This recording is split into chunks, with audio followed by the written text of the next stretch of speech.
Hey guys, Vincent here, and in this video I wanted to address a question I received from a viewer recently regarding the rigor of classes at UC Berkeley versus the rigor of classes at junior college. And to preface this discussion, I'll say that I went to Santa Rosa Junior College. I received a 4.0 GPA, and I went to UC Berkeley to do the chemical engineering program, and I got a 3.50 GPA.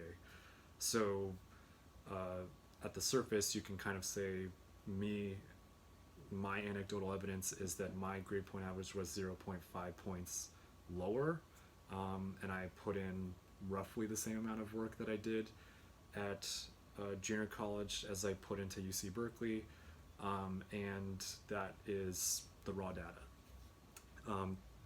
Now, where things become more interesting and where I hope people will still pay attention is that the kind of work that you put in and the work that you do at UC Berkeley is a lot different from the work that you do in junior college. And so in junior college, I felt like things were very structured in that I knew if I did the problem sets, if I studied the notes that came from lecture, if I occasionally went to office hours, I would have a very good understanding of what the teacher wanted and expected the students to know when they took a midterm or a final. So getting an A was very kind of well defined. At UC Berkeley, you're really not going to find that. It's going to be much more, you're in a 100+ person lecture hall. The teacher is giving the same lecture that they're giving to everybody, so you've all given the same information. The problem sets are going to be very challenging, and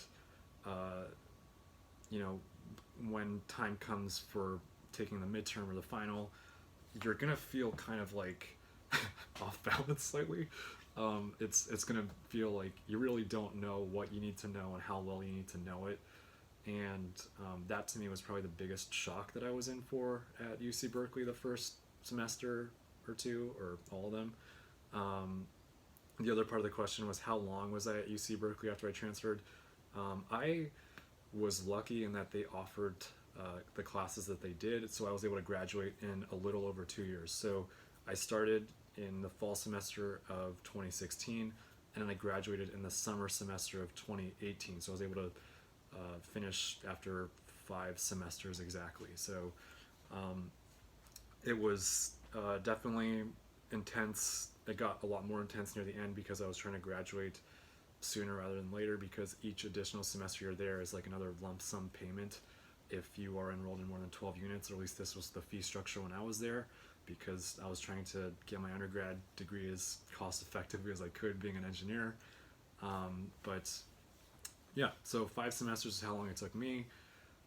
The counselors will tell you that it's not uncommon to see people take 3 years or 6 semesters to graduate, and frankly that's probably a better way to do it if you really care about learning the material as well as you can. The driving forces here are that by the time you get to that point, the sooner you can graduate, the sooner you can actually start working full-time and not have to worry about student loans or living with your parents or wherever, or in a dorm, I don't know. But basically, there's a lot of financial incentives to graduate sooner rather than later. And in my case, I was able to do it in 5 semesters. Doing it in 4 semesters would definitely be challenging. And so while you could do it in 4 semesters, I think that would be too much, especially at UC Berkeley. Unless you're someone who, like for me, and so me personally, that's the reason why I'm trying to keep it objective right now. But when we begin to look at like my story, I'm someone who, like, if all I'm doing is studying all day for months on end, I'm going to burn out. I just know that about myself, so I try to have other things that I'm doing with my life. So for me, even though work is work, I enjoy working on the side. So I was working part-time while I was at UC Berkeley, and then full-time during whatever time I had off from UC Berkeley, so during the spring break or summer or whatever. And for me, it kind of gave me a balance, and it made it so that it wasn't like studying chemical engineering wasn't the only thing I was doing with my life, which was very important.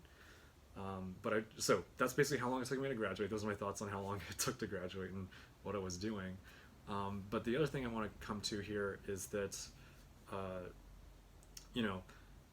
I know speaking from my own personal experience, like it was really hard to say yes to go to UC Berkeley when I got that acceptance letter, even though I had worked so hard to get there and it was what I thought I wanted. When I actually got the acceptance letter, I just had like this whole internal crisis of like, is this really what I want to do? And so, and part of the reason was that like I knew that I was going to get a lower GPA, and I did get a lower GPA at UC Berkeley than I did at my community college, and I was terrified because I thought that if I have ambitions to go somewhere else after UC Berkeley, having a lower GPA might hurt me rather than help me if I went to another place where I could probably get a higher GPA. And if I could talk to myself back then, and if I could talk to people who are in community college now who are worrying about, well, can I handle the rigor of UC Berkeley if I am in community college? The way I would answer that question is I would say, part of the reason you are in school in the first place, or at least I was in school, is that I wanted to challenge myself and push myself out of my comfort zone to really have to learn a topic. Or in the case of UC Berkeley, you're not necessarily learning the topic as much as you are learning what works for you, what kind of people do you work with, what kind of things help you study, what kind of things don't help you study, how to collaborate effectively on groups. Like these are all the things that really matter, not just in college, but beyond in your professional career / personal life. And so, you should really look at UC Berkeley as this opportunity instead of, there will be negatives, like it's going to be a lot more expensive than community college, and it's going to be a lot harder than community college to get the same grade that you're expected or you're used to getting at community college.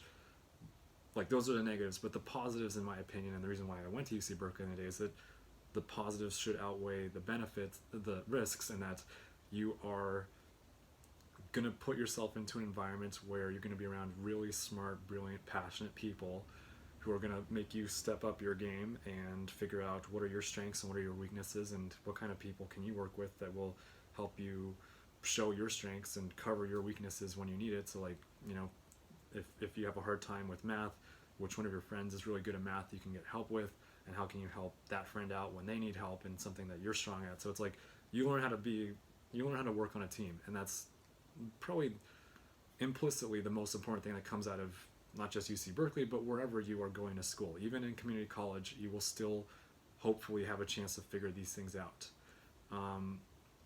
In community college, I really didn't have to work on teams to get an A in the classes because it was so well defined. And so I would just put in the time that I needed to put in, make the sacrifices, and you would end up with an A.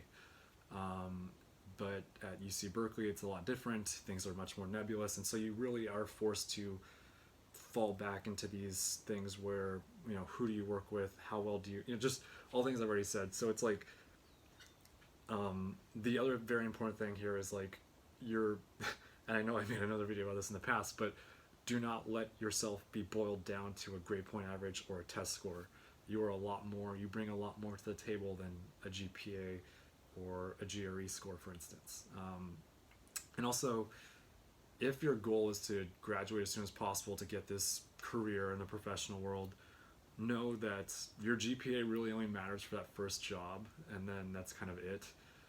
And then a lot of people I know who are Cal grads don't even put their GPA on their resumes. It's mostly the fact that you went to UC Berkeley, and you majored in whatever you majored in.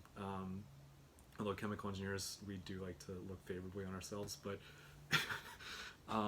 basically, like,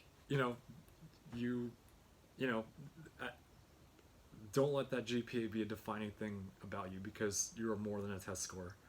And I don't want to make this video too long, but I hope I answered the questions about the rigor of courses. In summary, expect to get a lower GPA on average. In my case, it was 0.5 points lower. And also, it took me 5 semesters to graduate, which is, I guess, it's a little over 2 years.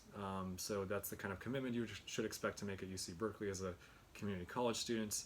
And yeah, I hope this helps. Let me know if you have any questions, and thank you all for watching.